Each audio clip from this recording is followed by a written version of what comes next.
हाँ तो प्यारे बच्चों नमस्कार। ये पेपर राजस्थान बोर्ड कक्षा 10वीं हिंदी अर्धवार्षिक परीक्षा 2025-26 का एकदम रियल एकदम ओरिजिनल पेपर है जो आपके 2 दिसंबर को आने वाला है। पूरा पेपर इस वीडियो के अंदर मैं आपको हल सहित बताने वाला हूं, तो वीडियो को आपको कंप्लीट देखना है। अगर आपने एग्जाम से पहले इस पूरे पेपर को आपने अच्छे से तैयार कर लिया तो 2 दिसंबर को हिंदी के पेपर में आप तहलका मचा कर आओगे। 2 दिसंबर को हिंदी के पेपर में आप पूरे 70 नंबर फोड़ सकते हैं। तो पूरा पेपर आपको अच्छे से तैयार करना है और पूरा पेपर आपको इस वीडियो के अंदर हल सहित मिलने वाला है, तो वीडियो को आपको कहीं पर भी स्किप नहीं करना है। तो सबसे पहले पेपर के अंदर आपको रोल नंबर है, अनुक्रमांक है, यहां पर आपको अंकों में लिखना है और यहां पर रोल नंबर आपको शब्दों में लिखना है। पेपर में कुल समय है, कुल टाइम है वो आपको 3 घंटे 15 मिनट का दिया गया है। 3 घंटे 15 मिनट में हिंदी का ये पूरा पेपर आपको हल करना है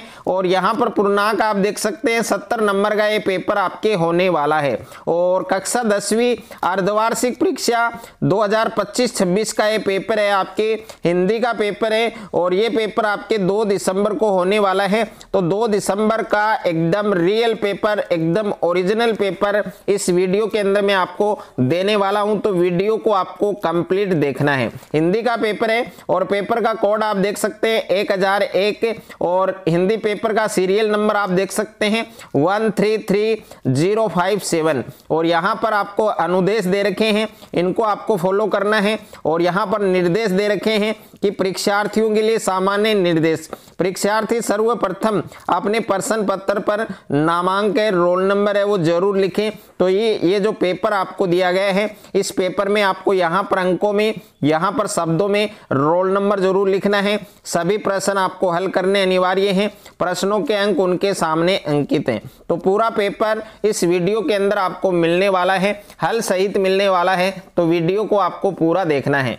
तो सबसे पहले पेपर के अंदर आपको खंड ए दिया गया है और खंड ए में आपके प्रश्न संख्या 1 है आपके कि निम्नलिखित अपठित गद्यांश को पढ़कर पूछे गए प्रश्नों के उत्तर लिखिए। तो ये आपको अपठित गद्यांश दिया गया है। इस अपठित गद्यांश को आपको पहले केयरफुली ध्यानपूर्वक आपको पढ़ना है। उसके बाद में जितने भी क्वेश्चंस आपको दिए गए हैं सभी क्वेश्चंस के आपको आंसर लिखने हैं और प्रत्येक क्वेश्चंस का आंसर आपको इसी गद्यांश में मिलेगा। तो सबसे पहले गद्यांश को आपको ध्यानपूर्वक पढ़ना है और यहां पर प्रत्येक जो प्रश्न है वो आपके 1 अंक का है कि प्राचीन काल में भारतीय नारी का स्वरूप यहां पर समादरणीय रहा है। यहां पहले नारी को लक्ष्मी, सरस्वती और दुर्गा का रूप माना जाता था। जिस प्रकार लक्ष्मी धन को, सरस्वती विद्या की और दुर्गा शक्ति की नास्ती देवी है, उसी प्रकार नारी को इन तीनों को देवीत्व रूप में मंडित माना जाता था। तो सबसे पहले प्यारे बच्चों आपको ये गद्यांश है, इसको आपको केयरफुली पढ़ना है, ध्यानपूर्वक पढ़ना है। और यहाँ पर देख सकते हैं आप पहला जो प्रश्न आपको पूछा गया है इसमें कि नारी को किस देवी के रूप में माना जाता था। यहाँ पर क ऑप्शन में है लक्ष्मी, ख ऑप्शन में है दुर्गा और ग ऑप्शन में है सरस्वती और घ ऑप्शन में आपके उपरोक्त सभी। तो नारी को किस देवी के रूप में माना जाता, तीनों देवियों के रूप में माना जाता था, लक्ष्मी, दुर्गा, सरस्वती। तो यहाँ पर उपरोक्त सभी आपका सही उत्तर होगा, यानी फर्स्ट जो क्वेश्चन है उसमें आपका घ ऑप्शन सही होगा। उसके बाद में दूसरा है आपके दूसरा प्रश्न देख सकते हैं कि किस काल में नारी का गौरव कम होने लगा था। तो कौन से काल में नारी का गौरव कम होने लगा था। क ऑप्शन में प्राचीन काल और ख ऑप्शन में आपके मध्य परवर्ती काल और ग ऑप्शन में आपके वर्तमान काल और घ ऑप्शन में इनमें से कोई नहीं। तो इसका सही उत्तर क्या होगा, आपके ख ऑप्शन होगा, यानी मध्य काल, प्रवर्ती काल। उसके बाद में तीसरा प्रश्न आपको पूछा गया है कि मध्य काल में किसके आगमन से कुप्रथाओं और रूढ़ियों का प्रसार हुआ। तो क ऑप्शन में है मुगल, ख ऑप्शन में आपके यवन और ग ऑप्शन में आपके अंग्रेज और घ ऑप्शन दे रखा है इनमें से कोई नहीं। तो तीसरा प्रश्न है, इसका सही उत्तर क्या होगा, मुगल होगा। उसके बाद में 4 नंबर प्रश्न है वर्तमान में नारी का स्वरूप है। तो वर्तमान में नारी का स्वरूप क्या है। क ऑप्शन है देवीत्व का, ख ऑप्शन है आपके भोग विलास की मूर्ति और ग ऑप्शन है आपके दयनीयता का और घ ऑप्शन है आपके समान अधिकारों को प्राप्त करने का। तो इसका सही उत्तर क्या होगा, इसका सही उत्तर आपके यानी 4 नंबर प्रश्न का सही उत्तर आप आपके घ ऑप्शन होगा, समान अधिकारों को प्राप्त करने का।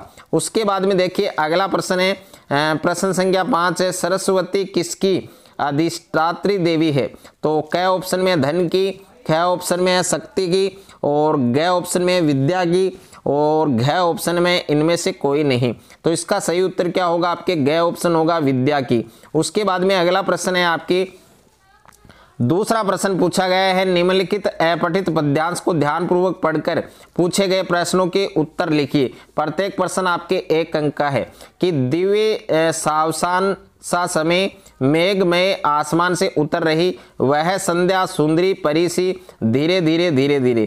तो पूरा पद्यांश आपको पहले अच्छे से पढ़ना है, ध्यानपूर्वक पढ़ना है। यहाँ पर पहला पद्यांश, इसमें पहला प्रश्न पूछा गया है आपको कि प्रस्तुत काव्यांश में किस समय का वर्णन हो रहा है? तो क ऑप्शन में है आपके सुबह, और ख ऑप्शन में है दोपहर, और ग ऑप्शन में आपके संध्या, और घ ऑप्शन में है आपकी रात्रि। तो इसका सही उत्तर क्या होगा? आपके संध्या होगा, यानी ग वाला जो ऑप्शन है वो आपको करेक्ट करना है। उसके बाद में दूसरा प्रश्न है, संध्या सुंदरी किसके समान प्रतीत हो रही थी? तो क ऑप्शन में है नारी सी, ख ऑप्शन में है परी सी, और ग ऑप्शन में है गुड़िया सी, और घ ऑप्शन में है कामिनी सी। तो दूसरा प्रश्न है, इसका सही उत्तर क्या होगा? आपके परी सी, यानी ख ऑप्शन आपका क्या होगा? करेक्ट होगा, सही होगा। उसके बाद में तीसरा प्रश्न दे रखा है कि हंसता है केवल तारा एक, तारा कहाँ हंसता है? क ऑप्शन में है साड़ी पर, ख ऑप्शन में है बालों पर, और ग ऑप्शन है हाथों पर, और घ ऑप्शन है आपके माथे पर। तो इसका सही उत्तर क्या होगा? आपके ख ऑप्शन होगा, बालों पर। उसके बाद में 4 नंबर प्रश्न है कि दिव सावसान का समय पंक्ति के संदर्भ में अवसान शब्द का क्या अर्थ है? तो क ऑप्शन में आरंभ करना, आरंभ होना, ख ऑप्शन में नष्ट होना, ग ऑप्शन में शाम होना, और घ ऑप्शन में है समाप्त होना। तो 4 नंबर प्रश्न का सही उत्तर क्या होगा? आपके घ ऑप्शन होगा, यानी समाप्त होना। उसके बाद में 5वां प्रश्न है, संध्या सुंदरी कहाँ से उतर रही है? तो इसका सही उत्तर होगा आपके मेघमय आसमान से। तो घ ऑप्शन इसमें आपका करेक्ट होगा। तीसरा प्रश्न है आपके रिक्त स्थानों की आपको पूर्ति करनी है। तो यहाँ पर पहला प्रश्न पूछा गया है कि अरावली शब्द संज्ञा का उदाहरण है। तो अरावली शब्द है वो कौन सी संज्ञा का उदाहरण है? तो इसमें आपको लिखना है व्यक्तिवाचक। क्या लिखना है बच्चों? इसमें आपको लिखना है व्यक्तिवाचक। इसमें आएगा आपके व्यक्तिवाचक आएगा। तो पहला जो रिक्त स्थान है इसमें आपको क्या लिखना है? व्यक्तिवाचक। उसके बाद में दूसरा है आपके मनोबल शब्द में कौन सी संधि है? तो इसमें होगी बच्चों आपके विसर्ग संधि। कौन सी होगी? विसर्ग संधि। उसके बाद में तीसरा है आपके त्रिनेत्र शब्द में समास है। तो त्रिनेत्र शब्द में कौन सा समास है? आपके बहुवीरी समास है। कौन सा समास है? बहुवीरी समास है। उसके बाद में 4 नंबर है आपके मैं क्यों लिखता हूँ, पाठ में विद्या में लिखा गया है। तो ये एक निबंध है, तो इसमें निबंध में लिखा गया है, तो इसमें आपको क्या लिखना है? निबंध। उसके बाद में 5वां प्रश्न है आपके राम लक्ष्मण परशुराम संवाद रामचरितमानस के कांड से लिया गया है। कौन से कांड से लिया गया है? तो इसमें आएगा आपके बाल कांड। ओके, तो इसमें आपको बाल लिखना है। उसके बाद में देखिए 4 नंबर प्रश्न दे रखा है आपको, निम्नलिखित अति लघुतरात्मक प्रश्नों के उत्तर लिखिए। प्रत्येक प्रश्न के लिए उत्तर सीमा है लगभग 20 शब्द। यहाँ पर पहला प्रश्न है भोलानाथ के पिताजी किस पुस्तक का पाठ करते थे? तो भोलानाथ है वो कौन सी पुस्तक का पाठ, उनके पिताजी कौन सी पुस्तक पढ़ा करते थे? रामायण पढ़ा करते थे। तो इसमें आपको रामायण लिखना है। ओके, उसके बाद में देखिए दूसरा प्रश्न है, यह दंतुरित मुस्कान कविता में कवि ने किसकी मुस्कान का मनोहारी वर्णन किया है?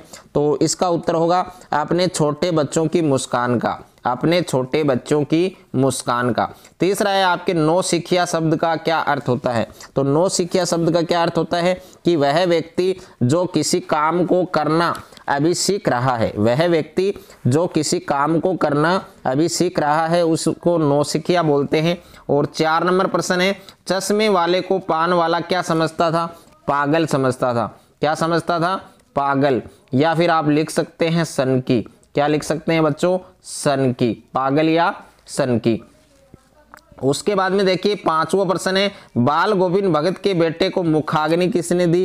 तो उनकी पतोही ने, उनकी पतोही ने, उनकी पतोही ने, ये नाम आपको सही लिखना है। उनकी पतोही ने क्या दी थी? मुखाग्नि दी थी। उसके बाद में देखिए छठा प्रश्न है, अमिक छिन किस वादन में निपुण थे? तो इसमें आएगा आपके शहनाई वादन। क्या आएगा बच्चों?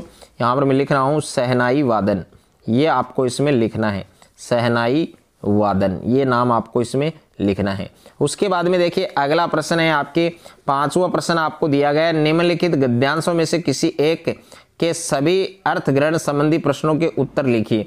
और यहाँ पर प्रत्येक प्रश्न है वो 1 नंबर का है। तो यहाँ पर देखिए पहले इस गद्यांश को आपको ध्यानपूर्वक पढ़ना है। और यहाँ पर पहला प्रश्न पूछा गया है, हवलदार साहब ने अचानक जीप क्यों रुकवाई? दूसरा है, जीप रुकते ही हवलदार साहब ने क्या किया? तीसरा प्रश्न है, हवलदार साहब की आंखें क्यों भर आई? तो इन तीनों प्रश्नों के जो उत्तर है वो आपको इसमें मिल जाएंगे। उसके बाद में अथवा में दे रखा है, यहाँ पर दूसरा गद्यांश दे रखा है, इसको भी आप अगर आप इसको करना चाहें तो इसको कर सकते हैं। इसमें भी 3 प्रश्न हैं, सभ्यता और संस्कृति कैसे शब्द हैं? सभ्यता और संस्कृति शब्दों के क्या जोड़ने पर अर्थ समझ में आता है? भौतिक सभ्यता और आध्यात्मिक सभ्यता में क्या अंतर है? उसके बाद में देखिए प्यारे बच्चों नेक्स्ट है आपके यहाँ पर प्रश्न संख्या 6 आपको दे रखा है, निम्नलिखित पद्यांशों में से किसी एक के सभी अर्थ ग्रहण प्रश्नों के उत्तर लिखिए। प्रत्येक प्रश्न 1 नंबर का है। और यहाँ पर 3 प्रश्न पूछे गए हैं आपको, और ये आपको पद्यांश दे रखा है और एक इसके अथवा में दे रखा है। तो दोनों में से एक पद्यांश के आपको प्रश्न है वो करने हैं, तो ध्यानपूर्वक पढ़ना है। उसके बाद में आप इन सभी प्रश्नों के उत्तर दे सकते हैं। यहाँ पर खंड ब दे रखा है, आपके पाठ्य पुस्तक के प्रश्न है। प्रश्न संख्या 7 से 17 तक लिए गए प्रत्येक प्रश्न के लिए अधिकतम उत्तर है वो 40 शब्द में लिखना है। तो 7वां प्रश्न है, संगतकार कविता का संदेश स्पष्ट कीजिए। 8वां प्रश्न है, परशुराम ने राम की विजयपूर्ण बातों का क्या उत्तर दिया और क्यों? 9वां प्रश्न है, बिस्मिल्लाह खां संगीत के सच्चे नायक हैं कैसे? 10वां प्रश्न है, लेखक ने क्या सोचकर 2nd क्लास का टिकट लिया था? 10वां प्रश्न है, गंतोक को मेहनत कश बादशाहों का शहर क्यों कहा गया है?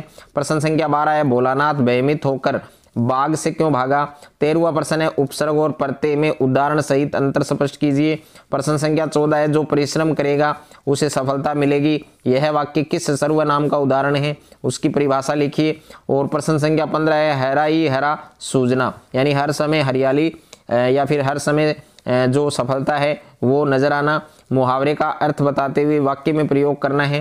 प्रश्न संख्या 16 है, सूर्यकांत त्रिपाठी निराला के व्यक्तित्व और कृतित्व के बारे में आपको बताना है। और अथवा में दे रखा है आपको जयशंकर प्रसाद के व्यक्तित्व और कृतित्व को संक्षेप में लिखिए। तो इन दोनों में से एक को आपको करना है।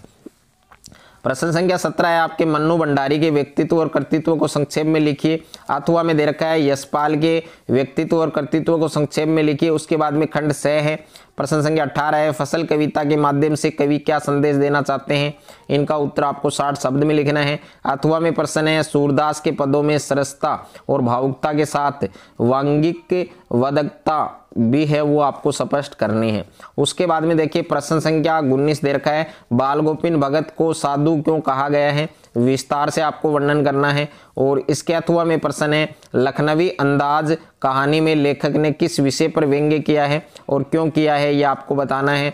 प्रश्न संख्या 20 है, आपके माता का आंचल पाठ के आधार पर स्पष्ट कीजिए कि बच्चों पर संगति का असर पड़ता है, और इसका उत्तर 60 शब्द में आपको देना है। अथवा में प्रश्न है, हिरोशिमा पर लिखी कविता लेखक के अंत व भाई ये दोनों दबावों का परिणाम है, यह आपको स्पष्ट करना है। और उसके बाद में देखिए खंड द है आपके, इसमें प्रश्न संख्या 21 है, स्वास्थ्य विभाग की ओर से डेंगू रोग के नियंत्रण हेतु चेतावनी संबंधी एक विज्ञापन लिखिए। और इसके अथवा में प्रश्न है, आपके विद्यालय में ग्रीष्म अवकाश में निःशुल्क कंप्यूटर शिक्षण की व्यवस्था की गई है, इस विषय में प्रधानाचार्य की ओर से एक विज्ञापन आपको लिखना है। उसके बाद में प्रश्न संख्या 22 है, अपने आप को राजकीय उच्च माध्यमिक विद्यालय भीलवाड़ा का छात्र अमित कुमार मानकर अपने विद्यालय के प्रधानाचार्यों को शैक्षणिक भ्रमण का आयोजन करवाने के लिए आपको एक प्रार्थना पत्र लिखना है। उसके अथवा में प्रश्न दे रखा है, आप सिक्कर निवासी सुमन हैं, अपने भाई के शुभ विवाह में आमंत्रित करते हुए अपनी सहेली सुशीला को एक निमंत्रण पत्र आपको लिखना है। उसके बाद में देखिए प्रश्न संख्या 23 है, निम्नलिखित विषयों में से किसी एक विषय पर लगभग 300 शब्दों में निबंध लिखना है, जिसमें पहला है विश्व चुनौती बढ़ता आतंकवाद, दूसरा है पर्यावरण प्रदूषण कारण और निवारण, तीसरा तीसरा है साइबर अपराध के बढ़ते कदम, 4 नंबर है प्रकाश पर्व, यहाँ पर दीपावली। तो इन 4 निबंध में से एक निबंध आपको तैयार करना है, अच्छे से आपको तैयार करना है। तो पूरा पेपर 2 दिसंबर वाला पूरा पेपर मैंने इस वीडियो के अंदर आपको दिया है, पूरा पेपर आपको अच्छे से तैयार करना है।